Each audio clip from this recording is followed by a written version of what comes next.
le chef de l'État peut révoquer les officiers généraux et supérieurs des forces armées et de la police nationale, les conseils supérieurs de la défense entendus. Ça veut dire que le président de la République, la Constitution lui ouvre la brèche de nommer les généraux, les officiers de l'armée, ainsi que de la police. Pendant, il y a une procédure à respecter. Et le président ne peut pas dormir et se réveiller et nommer va que vaille des officiers supérieurs, ça veut dire les généraux des armées. La procédure veut que, parce qu'à l'alinéa, il est dit, le Conseil supérieur de la défense a entendu. Ça veut dire que le Conseil supérieur de la défense a un mot à dire quand ça concerne la nomination des généraux. À part cela, il y a également le Conseil des ministres. Mis à part cela, le Premier ministre. Parce que si nous voyons la composition même du Conseil supérieur de la défense, le numéro 1 de ce conseil, c'est le chef de l'État. Il y a également le Premier ministre et le ministre ayant la défense et la sécurité dans ses attributions. Dès lors que ce groupe a jugé bon, a fait un travail, alors le chef de l'État, par une ordonnance, peut nommer les généraux. Parce qu'en droit congolais, le chef de l'État agit par ordonnance. Pendant, en droit congolais, nous avons ce que nous appelons les pouvoirs propres et les pouvoirs partagés du chef de l'État. La nomination des généraux de l'armée et des officiers supérieurs de la police rentre dans ce que nous appelons les compétences partagées du chef de l'État. Il n'agit pas seul. L'ordonnance ici doit être contresignée par le Premier ministre. En l'occurrence, c'est la Première ministre actuellement. Le contreseing, ça veut dire que le Premier ministre prend la responsabilité de cet acte. Parce que dans le régime congolais actuel, le chef de l'État n'est pas responsable devant le Parlement. Il n'est pas responsable devant le Parlement. Nous sommes dans un régime bicéphalisme de l'exécutif. Ça veut dire deux têtes au pouvoir exécutif. Nous avons le chef de l'État comme président de la République et le Premier ministre comme chef du gouvernement. Alors, dans notre régime, seul le chef du gouvernement, en l'occurrence le Premier ministre, est responsable devant l'Assemblée nationale, devant le Parlement. C'est-à-dire que le Parlement peut l'appeler, lui poser des questions. Le Parlement peut dire que nous ne trouvons pas clair ces nominations. Madame la Première ministre, viens nous expliquer. Qu'est-ce qui se passe? La population se lamente quand ça concerne la nomination de tel général. Il y a quoi? Mais le Parlement ne peut pas faire appel au chef de l'État, parce que le chef de l'État n'est pas responsable devant le Parlement. Et donc, le président ne peut pas écouter également la voix de la population. Peut-être les généraux qui n'ont pas la confiance de la population, est-ce que ces derniers doivent être également nommés par les chefs de l'État? Parce que selon plusieurs personnes, un vox pop qu'on a fait, il y a plusieurs personnes qui disent qu'il y a beaucoup de généraux qui ont été nommés alors qu'ils n'ont pas ils n'ont pas la confiance de la population. Voilà. Alors, certains étaient des rebelles selon les autres. Alors, la Constitution n'ouvre pas la brèche au peuple de se prononcer sur la nomination des généraux. Des fois, nous crions, respectons la Constitution, respectons la Constitution. Nous la respectons. Les chefs de l'État respectent la Constitution. Ils respectent la procédure. La procédure ici, c'est de voir le Conseil supérieur de la défense, le Premier ministre également, droit au peuple. Bien que le chef de l'État est là pour le peuple.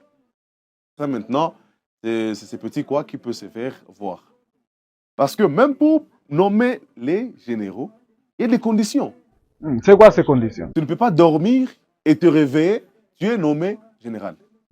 C'est quoi les conditions pour la nomination de général? Là, nous sommes d'abord dans la prérogative de général. Ah, ok. Nous sommes dans la loi de 2011. La loi de 2011, elle est claire. Article 9. Toujours pour renforcer les prérogatives du chef de l'État. L'article 9 de cette loi dit ceci. Le président de la République est commandant suprême des forces armées. D'ailleurs, c'est lui le commandant suprême des forces armées. Il est le garant de l'indépendance nationale et de l'intégrité du territoire national et de la souveraineté. Il nomme, relève de leurs fonctions et, les cas échéants, révoque les officiers, généraux et supérieurs forces armées. Sur proposition du gouvernement, délibéré en Conseil des ministres. Jusque-là, jusqu'à ce que tu vas terminer, il n'y a pas là où on évoque la population. Donc la population soit calme. Regardons le chef de l'État avec nos yeux. Il est le garant du bon fonctionnement. Il est le premier, le répondant numéro un membre des forces armées.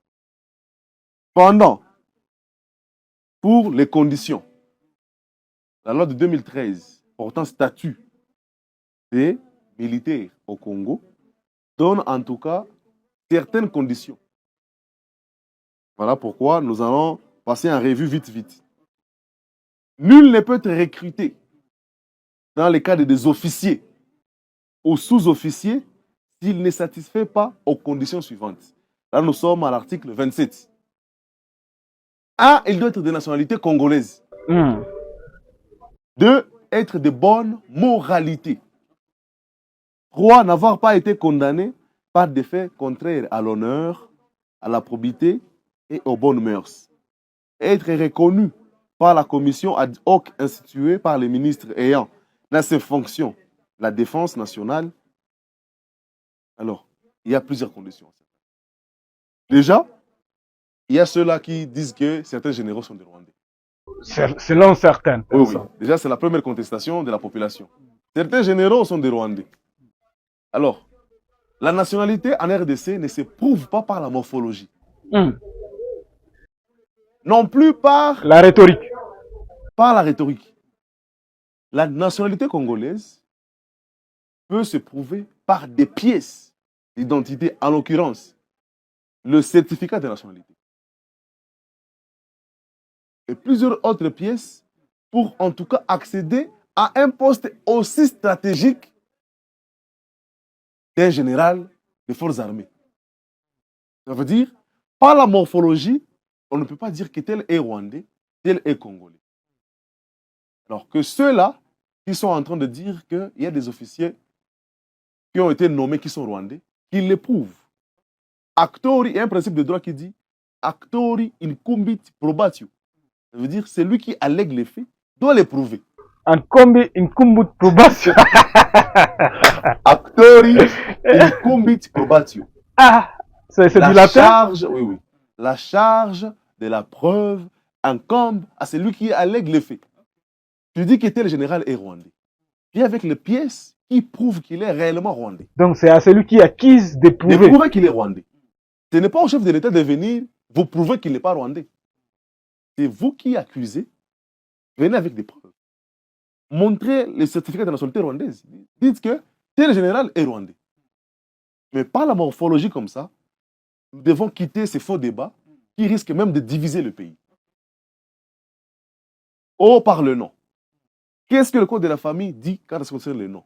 Le nom doit être tiré du patrimoine culturel congolais. Je ne sais pas, en général, qui a été nommé. Il y a un nom qui ne tire pas son origine, la République démocratique du Congo. Alors, ce faux débat qui peut en tout cas diviser la population ou bien la nation doit être laissé par certains mal intentionnés. Je trouve qu'à ces instants, on peut peut-être miser sur la compétence. Si vous avez vu, la population également critique. Il y a des incompétents qui ont été nommés. Voilà, un autre problème. Le chef de l'État a procédé au remplacement. Il a changé celui qui était ici dans la zone de défense roi. Ça veut dire celui qui contrôlait le Maniema, le Nord Kivu et le Sud Kivu. Il a changé. Alors, quand la population dit que tel était incompétent, celui qui était d'abord ici a été changé. Il a été mis au Bas-Congo, très loin là-bas. On a mis un nouveau chef d'état-major. Alors, je ne sais pas, je n'ai pas eu le temps de fouiller, en tout cas, leur background. voir si tel, il a travaillé comment. Parce que pour être nommé général, l'une des conditions également, c'est l'ancienneté dans l'armée. Les services rendus dans l'armée. Que je ne peux pas être recruté aujourd'hui, demain je suis général. Ça ne passe pas.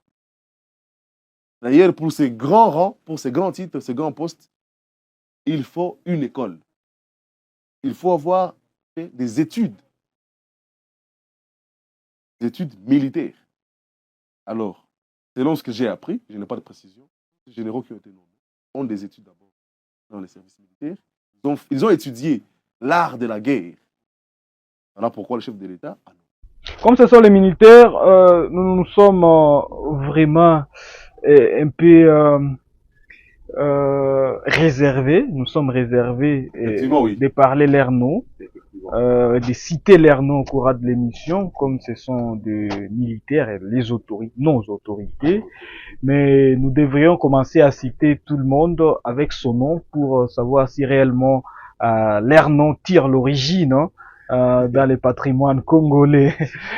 Mais nous ne pouvons pas le faire. On suppose que tous les noms sont tirés des patrimoines culturels congolais.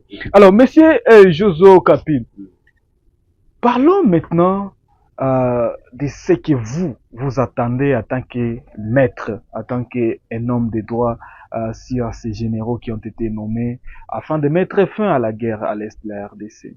Alors, c'est beaucoup plus stratégique, mais je ne veux pas que ça tombe aussi comme un changement qui n'apportera rien. Parce que ça sera une désolation pour la population. Nous entendons beaucoup du chef de l'État, nous, surtout les hommes de droit. Je le félicite parce qu'il a d'abord respecté la procédure. Il n'a pas baisé la procédure, il est dans la procédure. Il a permis à ces changements pendant que nous sommes en pleine guerre. Espérons que c'est stratégique. Parce qu'il ne faut pas changer pour changer. Nous avons confiance en lui. Nous avons surtout confiance en nos généraux. Nous entendons beaucoup d'eux sur le terrain. Surtout que les généraux sachent qu'ils ne sont pas au-dessus de la loi et qu'ils doivent respecter la loi. Nous avons une maxime latine qui dit « Nulla supra legem ».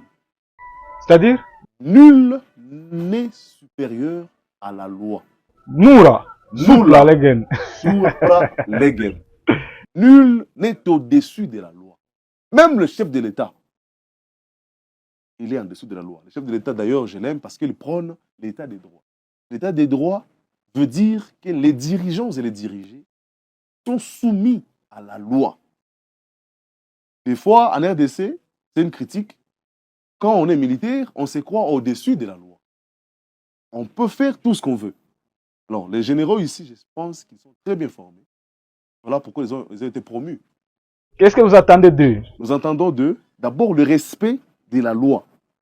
Être général ne veut pas dire qu'on doit assujettir tout le monde en dehors de la loi. Nous attendons d'eux le respect de la loi et la fin de la guerre. Ils ont juré, avant de commencer, leur job. Ça veut dire, c'est comme les médecins. Ils jurent, comme les médecins font le serment d'Hippocrate. Les militaires également jurent au Kowa pendant l'école. Nous allons mourir pour la patrie. Coûte que coûte, nous nous battrons pour l'intégrité du territoire national. Alors, actuellement, il y a des territoires assujettis et des territoires assiégés. Les généraux qui sont nommés, chefs d'état-major, surtout les généraux des opérations ici, nous entendons de la population a beaucoup souffert. Et jusqu'à maintenant, la population est en train de croupir. Nous voulons en tout cas qu'il y ait la guerre, qu'il y ait une histoire à dormir debout. Finalement, la guerre est devenue une histoire à dormir debout. Donc, on en parle chaque jour jusqu'à ce qu'on n'en parle plus, on est fatigué. Alors que les généraux qui sont ici aient la conscience qu'ils portent toute une nation sur leurs épaules et qu'ils ont une mission à accomplir. Nous croyons en eux. Ils ne déçoivent pas. Sinon, le peuple, comme il a l'habitude de se révolter, il va encore se révolter. Surtout que la Constitution donne à la population la brèche pour manifester. Donc, si nous ne voyons pas les résultats des batailles, la Constitution va s'appliquer dans les manifestations du peuple. Ok, Joe Okapi, peut-être l'avant-dernière question avant de clôturer cette émission. Dites-nous des sources vraiment qui ont requis l'anonymat. On dit que peut-être le président de la République a nommé ses amis d'origine. Selon eux, ils disent que euh, plusieurs ont l'origine du chef de l'État juste pour lui protéger à s'éterniser au pouvoir. Ça, ce sont des sources qui ont requis l'anonymat. Alors, Chansard, alors nous ne savons pas de quoi est-ce que nous parlons maintenant. Des fois, les généraux sont rwandais, des fois, ils sont du chef de l'État. Moi, je vous parle des sources. Des sources. De ce que la population dit. C'est ce qu'on est en train de décortiquer. Effectivement. Je suis journaliste. Hein? Oui, effectivement. Alors, la population également doit savoir ce qu'elle veut. Cette même population dit qu'il a nommé les Rwandais. Cette même population dit encore que... Une autre couche de population, pas cette même. Une autre couche dit qu'il a nommé les généraux de sa tribu. Non, ça. Je ne suis pas porte-parole du chef de l'État. Mais quand même, j'ai un point de vue. Le chef de l'État, quand il est venu, il a procédé par les recrutements des jeunes garçons dans l'armée. Les gens se sont fait enrôler. Aucun d'entre eux, ça veut dire tous ceux dont le président a nommé. Il les a rencontrés dans l'armée d'abord. Ça veut dire il n'est pas venu avec son armée. Il a dit, je suis venu avec mon armée, toi tu es général. Ça veut dire qu'il a rencontré ces généraux dans l'armée. Et il les a justement promus comme c'est sa prérogative lui reconnue par la Constitution. Alors, s'il s'avérait que, par coïncidence, ou bien c'est par malchance, il nomme encore quelqu'un de sa tribu, alors, je ne sais pas. Je n'ai pas de point de vue quand ça concerne les tribus. Moi, je parle des droits, je parle de la procédure. Les tribus, c'est un peu sensible, vu que nous sommes dans un pays où il y a plusieurs tribus. Dès lors qu'une tribu n'est pas représentée, elle est un peu frustrée. Elle est un peu frustrée. Alors, si il s'avère vrai que le chef de l'État a nommé de sa tribu pour sa protection, s'éterniser au pouvoir, mais il doit savoir que personne ne peut durer au pouvoir. Même le maréchal Mobutu qui a fait 32 ans au pouvoir. Il a fait 32 ans au pouvoir, mais il a fui le pays. Le seul coq qui chante en Afrique, qui chantait bien sûr. Il a fui le pays. Tu vois, donc s'éterniser au pouvoir, c'est impossible. Seul Dieu est éternel, mais les hommes viennent, ils passent. Même celui qui s'est battu la poitrine, des fois, il meurt comme des chiens. Alors, c'est un peu cela. Si le chef de l'État a l'intention de s'éterniser au pouvoir, la Constitution a déjà mis une barrière. Il ne peut pas franchir certaines limites, surtout quand ça concerne le nombre et la durée du mandat. Heureusement, on parlera un jour maintenant de ce que la loi dit. Hein? Que dit les droits sur l'échannement ou la révision constitutionnelle. On en parlera là, on promet déjà à nos téléspectateurs. Voilà. On en parlera un jour. Du changement ou de la révision constitutionnelle, parce que c'est également une question d'actualité, pour que les téléspectateurs ne tergiversent pas, ils sachent en tout cas les rouages autour de notre Constitution. La Constitution ouvre une brèche. Ça, on en parle le samedi prochain. Merci. Alors, Monsieur Joe Okapi, nous sommes à la fin de cette émission. Avez-vous une question à laquelle vous aimeriez répondre, mais nous n'avons pas eu le temps ou la chance de vous la poser? Alors, c'est peut-être un ajout sur ce que j'ai déjà dit. Alors, la République démocratique du Congo, depuis plusieurs décennies, sommes en guerre. Je veux simplement appeler à l'unité. Parce que l'ennemi profite pour nous frapper. Je vais donner une anecdote de la Bible. Un temps, il y avait un peuple qui n'était plus en communion avec Dieu. Mais le peuple était uni jusqu'à ce qu'ils ont construit une tour, ce que nous appelons communément tour de Babel. Ils ont construit une tour et l'objectif était d'atteindre Dieu au ciel. Ils ont réussi des kilomètres et des kilomètres en l'air parce qu'ils étaient unis. Et Dieu lui-même s'est dit, c'est écrit dans la Bible, il dit, mais qui peut arrêter ces gens? Ils vont me rencontrer ici. Qu'est-ce que Dieu a fait? Il a créé une division. Dieu lui-même a créé une division dans le peuple. Et quand le peuple s'est divisé, le peuple a été fragilisé et l'objectif n'a pas été atteint. Alors c'est un message fort que je lance à la population de la République démocratique du Congo. L'ennemi profitera toujours de notre division pour nous frapper fort.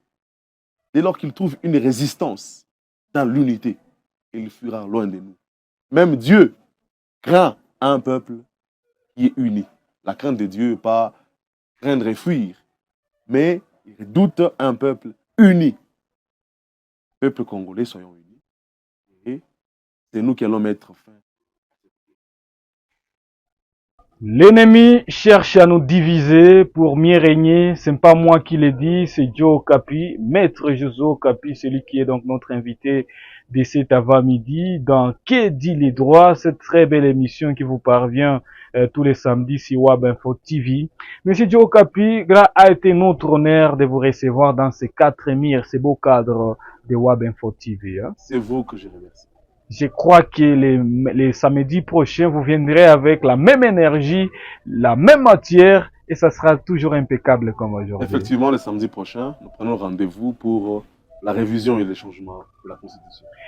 Madame, Messieurs, nous sommes à la fin de cette émission. C'est par ici que nous tirons les rideaux de cette production d'aujourd'hui. Travaillons toujours au service de la nation parce que la vie s'envole comme un oiseau, mais nos œuvres durent pour toujours. À tous et à chacun. Au revoir.